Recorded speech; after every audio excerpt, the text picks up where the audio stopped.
Good afternoon, everybody from sunny England. It's the Jubilee weekend, which just means that people are not working for like 4 days, which is nice for some. Doesn't really change my working week, but it's okay because I love what I do.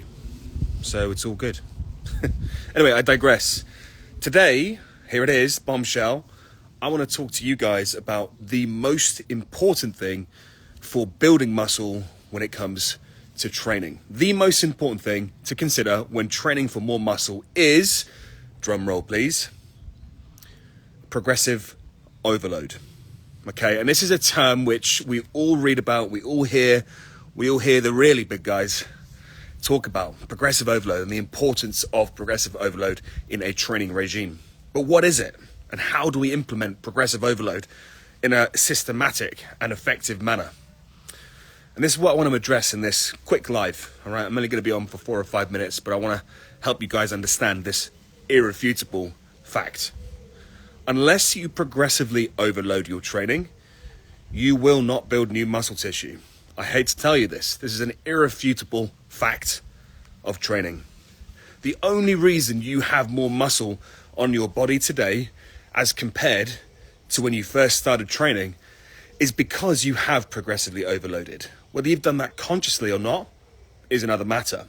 But you have systematically or not, or randomly, increased the nature of the intensity of your training environment. You have subjected your body to increasingly more stressful environments, and it's only that which has caused you to build more muscle tissue. So progressive overload often gets confused with adding more weight. People think that it's exclusively a case of adding more weight to the bar. And in reality, there are numerous ways that we can progressively overload. But let me just start with a clear definition. Progressive overload is simply the act of putting on a more intense stimulus onto each of your muscles, okay, or as on your body as a whole, okay? And this can be done in numerous ways. Yes, of course, we can increase total weight on the bar. So if week 1 is 100 kilos on a bench press and week 2 is 102.5, you have progressively overloaded the bench press and you've subjected your pecs and your shoulders and your triceps and your traps to a greater load, and you have progressively overloaded your training. But that's not the only way, guys, okay? We can also progressively overload by reducing the rest time between sets. So if we're subjecting our muscles to less recovery and keeping all other factors the same, we are progressively overloading and creating a new, novel, and more intense stimulus by reducing our rest time between working sets. Another way to do it is to increase repetitions, either in a single set or increasing the total volume of the session, so increasing the number of sets. Another way we can do it is by increasing the total time under tension. So let's say you do 10 sets of 10 on a bench press and the total time for each repetition is 3 seconds.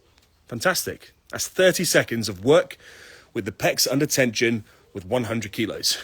So what if we increase or reduce the speed, okay? Reduce the tempo of the movement and make it 4 seconds. So we add a second to each repetition.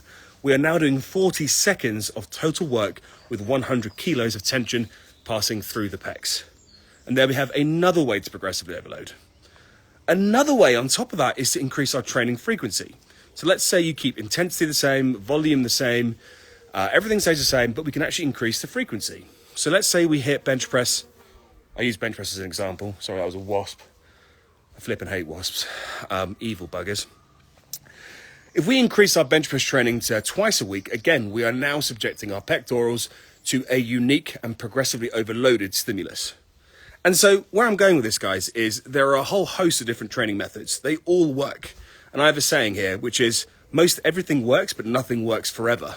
And that really feeds into this idea of necessitating progressive overload. It's absolutely crucial, okay? Unless you are building on your previous scores week to week, your body will not change.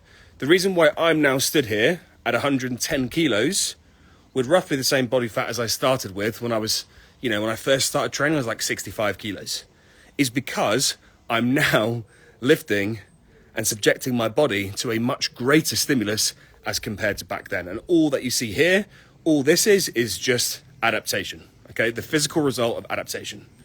So there we have it, guys. Progressive overload. Okay, whether you're doing supersets or giant sets or a 5-day split or a 3-day split or focusing on German volume training or you name it, antagonistic muscle groups, a chest day, a back day, compound days, upper days, lower days, push, pull, legs, whatever split you're doing and whatever methods that you use, there must be progressive overload occurring on a week-to-week basis, if not a month-to-month basis, for your body to progress. And the best thing you can do is to make it measurable. Okay, it does happen randomly, especially in the first sort of year to 3 years of training where everything just happens quite intuitively and you make gains very easily. But if you can make it measurable, okay, if you can start recording your numbers, if you can be systematic in your approach, you can take away that guesswork and you can be sure that you are making progress.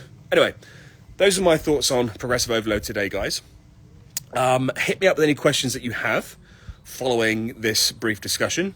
My DMs are open. I always love talking about training, and my job here on IG is to help people just like you watching this, you, get the most from your training, okay? This is a lifestyle that I love. I flipping love it. I wouldn't do anything else. I love the bodybuilding lifestyle. I'm a bodybuilder myself, but I love the kind of the lifestyle of being someone who's into their health, into their fitness, into their strength, feeling strong. That's what I love. And if I can help you guys develop that love and grow, in this realm, then I'm happy. Okay, so give me a shout, guys. If you've got any questions, I'm here to help. We'll speak soon. Cheers, guys. Have a great day.